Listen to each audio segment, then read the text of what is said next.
جیسے چاند سجا ہے تاروں سے، یوں بزم سجی تیرے یاروں سے۔ تو نبی علیہ الصلوۃ والسلام کی مثال 14ویں کے چاند کی سی تھی، اور صحابہ رضی اللہ عنہم کی مثال ستاروں کی سی تھی۔ نبی اسلام نے فرمایا اصحابک النجوم، میرے صحابہ ستاروں کی مانند ہیں۔ تو معلوم ہوا کہ یہ ایک ایسی مجلس تھی کہ جو اپنی مثال آپ تھی۔ نہ زمین نے کبھی ایسی مجلس دیکھی، نہ آسمان نے کبھی ایسی مجلس دیکھی۔ اللہ رب العزت کو یہ مجلس بہت پسند تھی، چنانچہ آج کی اس مجلس میں ہم ایک ایسی ہی مجلس کا تذکرہ کریں گے کہ نبی علیہ الصلوۃ والسلام ایک مرتبہ صحابہ رضی اللہ عنہم کے درمیان بیٹھے تھے، تو آپ صلی اللہ علیہ وسلم نے فرمایا حبب الی من دنیاکم ثلاث، تمہاری دنیا سے مجھے 3 چیزیں اچھی لگتی ہیں۔ ذرا غور کیجئے کہ آقا صلی اللہ علیہ وسلم نے یہ نہیں فرمایا کہ مجھے اس دنیا سے، من دنیاکم تمہاری دنیا سے، جیسے اپنا تو کوئی تعلق بھی نہیں ہوتا، واسطہ بھی نہیں ہوتا۔ یوں نبی علیہ الصلوۃ والسلام نے ارشاد فرمایا۔ اس سے اندازہ لگانا چاہیے کہ اللہ کے حبیب صلی اللہ علیہ وسلم کا دل اس دنیا سے کتنا کٹا ہوا تھا۔ تو فرمایا کہ حبب الی من دنیاکم ثلاث، مجھے تمہاری اس دنیا سے 3 چیزیں اچھی لگتی ہیں۔ پہلی چیز فرمائی الطیب، خوشبو اچھی لگتی ہے، اور دوسری چیز فرمائی کہ نیک بیوی اچھی لگتی ہے، اور تیسرا فرمایا کہ جعلت قرۃ عینی فی الصلاۃ، میری آنکھوں کی ٹھنڈک نماز کو بنا دیا گیا ہے۔ تو 3 چیزیں اللہ کے حبیب صلی اللہ علیہ وسلم کو محبوب تھیں۔ ایک ان میں سے تھی خوشبو، دوسری بیوی، اور تیسری نماز۔ ذرا اس پر غور کیجئے کہ انسان جب اپنے بدن کو صاف کر کے خوشبو لگاتا ہے تو پورا بدن معطر ہو جاتا ہے، صاف ستھرا ہو جاتا ہے۔ تو خوشبو ظاہر بدن کو پسندیدہ بنا دیتی ہے۔ اب اگلی بات ہے میاں بیوی کی۔ تو جو خاوند اپنی بیوی کے ساتھ بیٹھتا اٹھتا ہو، اس کے ذہنی خیالات پاک ہو جاتے ہیں، اس کے ذہن میں نفسانی، شیطانی، شہوانی خیالات نہیں رہتے، کیونکہ جب اس کی ضرورت ہو تو اس کے ساتھ اس کی بیوی موجود ہوتی ہے۔ تو گویا بیوی کی وجہ سے انسان کی سوچ بھی پاک ہو جاتی ہے۔ اور تیسرا فرمایا نماز، نماز سے انسان کا دل پاک ہو جاتا ہے، انسان کے دل کی ظلمت ختم ہو جاتی ہے، دھبے ختم ہو جاتے ہیں، دل منور ہو جاتا ہے، دل اللہ تعالیٰ کی محبت سے لبریز ہو جاتا ہے۔ اس لیے فرمایا کہ ان الصلاۃ تنہی عن الفحشاء والمنکر، نماز برائی اور فحش کاموں سے روک دیتی ہے۔ تو غور کیجئے کہ یہ 3 چیزیں اتنی اہم ہیں کہ یہ انسان کو ظاہر باطن میں پاک کر دیتی ہیں، صاف کر دیتی ہیں۔ خوشبو سے انسان کا جسم پاک صاف، بیوی کی وجہ سے انسان کی سوچیں بھی پاک ہو گئیں، اور نماز کی وجہ سے انسان کے معاملات بھی ٹھیک اور دل بھی پاک۔ اس کو کہتے ہیں من بھی پاک ہو گیا، تن بھی پاک ہو گیا، اور ایسے لوگوں کو اللہ تعالیٰ پسند فرماتے ہیں۔ اس کی دلیل قرآن عظیم الشان میں سے یہ ہے کہ فرمایا ان اللہ یحب التوابین ویحب المتطہرین، بے شک اللہ تعالیٰ توبہ کرنے والوں سے بھی محبت کرتا ہے اور پاک لوگوں سے بھی محبت کرتا ہے۔ اب طہارت کا تعلق ظاہری جسم سے اور توبہ کا تعلق انسان کے من کی پاکیزگی سے، تو یہ بات سمجھ میں آئی کہ جو انسان ظاہر میں بھی پاکیزہ ہو جائے، اس کا من بھی پاکیزہ ہو جائے، وہ اللہ رب العزت کا پسندیدہ بندہ بن جاتا ہے۔ دین اسلام کا مقصد ہی یہی اور شریعت کا اصل مطمع نظر بھی یہی، اس لیے اللہ تعالیٰ ارشاد فرماتے ہیں کہ ما کان اللہ لیجعل علیکم من حرج ولکن یرید لیطہرکم، اللہ تعالیٰ تمہارے اوپر کوئی بوجھ نہیں رکھنا چاہتے بلکہ وہ چاہتے ہیں کہ تمہیں پاک کریں، وَلِيُتِمَّ نِعْمَتَهُ عَلَيْكُمْ، اور اپنی نعمتیں تمہارے اوپر کامل کر دیں۔ تو جو شخص ظاہر باطن میں پاک ہو جاتا ہے، اللہ تعالیٰ کی نعمتیں اس پر بارش کی طرح برستی ہیں۔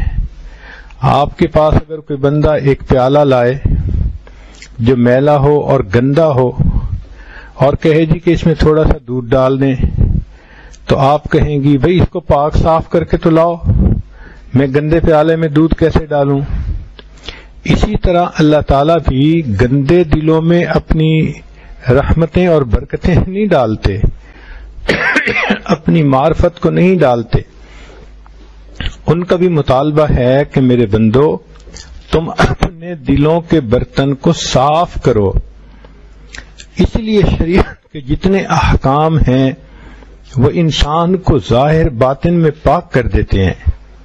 تو شریعت کے اوپر عمل کرنے والا انسان ظاہر میں بھی پاک، من میں بھی پاک، اور ایسے بندے سے اللہ محبت فرماتے ہیں۔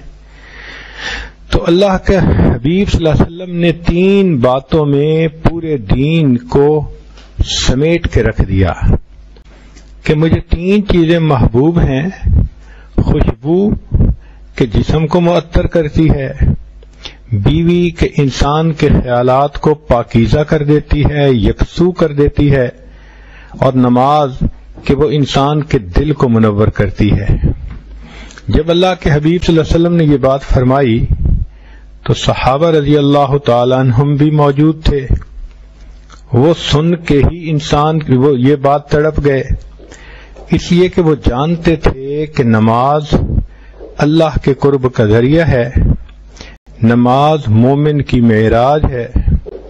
بلکہ یوں سمجھیے کہ جیسے مختلف تالوں کو کھولنے کے لیے چابی ہوتی ہے، تو نماز اللہ تعالیٰ کے خزانوں کے دروازے کھلنے کی چابی ہے۔ آج کل ہم نے دیکھا کہ لوگوں نے ڈیبٹ کارڈ بنوائے ہوئے ہوتے ہیں، ان کے اکاؤنٹ میں پیسے ہوتے ہیں، جہاں کہیں شاپنگ کرتے ہیں تو کارڈ دے دیتے ہیں اور سائن کر دیا، اور اس کارڈ سے ان کو وہ پیسے آ جاتے ہیں۔ تو یوں سمجھیے کہ نماز اللہ رب العزت کے خزانے سے پیسے نکلوانے کے لیے ایک کارڈ کی مانند ہے۔ جس بندے کو نماز پڑھنی آ گئی وہ جو چاہتا ہے 2 رکعت نفل پڑھے، اللہ سے مانگے۔ صحابہ رضوان کی زندگیوں کو دیکھو، بارش نہیں ہوتی تھی 2 رکعت پڑھتے تھے، اللہ بارش برسا دیتے تھے، اور کوئی ضرورت پیش آتی تھی 2 رکعت پڑھتے تھے، اللہ تعالیٰ ضرورت پوری کر دیتے تھے۔ گویا اللہ کے حبیب صلی اللہ علیہ وسلم اس دنیا سے جانے سے پہلے اپنی امت کو یہ نعمت دے گئے۔ اس کی مثال یوں سمجھیں کہ آپ نے اگر حج پہ جانا ہو تو آپ سارے کمرے بند کر کے ان کی چابیاں ساتھ لے کے نہیں جاتی، بلکہ جو لوگ پیچھے رہ رہے ہوتے ہیں، بچے، سارے چھوٹے بڑے، والدین، ان کو سمجھا کے جاتی ہیں۔ جو گھر کا ذمہ دار ہو، بڑی بیٹی ہو، اس کو سمجھاتی ہیں کہ دیکھو یہ ہو تو یہ کر لینا، یہ ہو تو یہ کر لینا، میں جا رہی ہوں 1 مہینہ کے لیے، اور یہ کنجیاں اپنے پاس رکھ لو، جب تمہیں ضرورت ہو تو اس الماری سے پیسے نکال لینا۔ تسلی ہو جاتی ہے نا جب آپ کو کہ پیچھے ان کی ضرورتیں پوری ہو جائیں گی تو پھر آپ گھر سے باہر قدم رکھتی ہیں۔ اللہ کے حبیب صلی اللہ علیہ وسلم نے بھی جب دنیا سے تشریف لے جانا تھا تو آپ صلی اللہ علیہ وسلم امت کو بے سہارا چھوڑ کے نہیں گئے۔ حدیث پاک میں آتا ہے کہ ملک الموت آئے، عرض کیا اے اللہ کے حبیب صلی اللہ علیہ وسلم، اللہ تعالیٰ نے آپ کو یاد فرمایا ہے۔ تو نبی اسلام نے فرمایا کہ ملک الموت مجھے یہ پہلے پوچھ کے بتا کہ میرے بعد میری امت کا کیا بنے گا۔ تو رب کریم نے فرمایا کہ اے میرے حبیب صلی اللہ علیہ وسلم، ہم آپ کے بعد آپ کی امت کو تنہا نہیں چھوڑیں گے۔ جب نبی علیہ السلام کو تسلی ہو گئی پھر آپ نے لبیک کہہ کر اللہ کے پاس جانے کے لیے تیاری فرما لی۔ تو تسلی کی نبی علیہ السلام نے کہ اگر میرے بعد میری امت کو کوئی بھی ضرورت پیش آئے تو انہیں اللہ سے لینے کا طریقہ آتا ہو۔ اللہ سے لینے کے طریقے کا نام نماز ہے۔ اس لیے جو انسان اپنی نماز کو ذرا بنائے اور یکسوئی کے ساتھ پڑھنا سیکھے، اس کا دامن پھیلے گا، اللہ رب العزت اس کو بھر دیں گے، وہ جو چاہے مانگے اللہ عطا فرما دیں گے۔ اس لیے یہ نماز اللہ تعالیٰ کے خزانوں کی کنجی کہلواتی ہے۔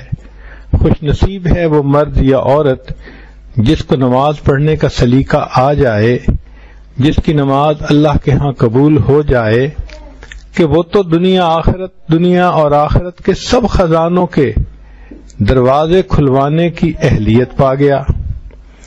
اس لیے نماز اللہ تعالیٰ نے نبی علیہ السلام کو آسمانوں پہ بلا کر تحفے کے طور پر عطا فرمائی۔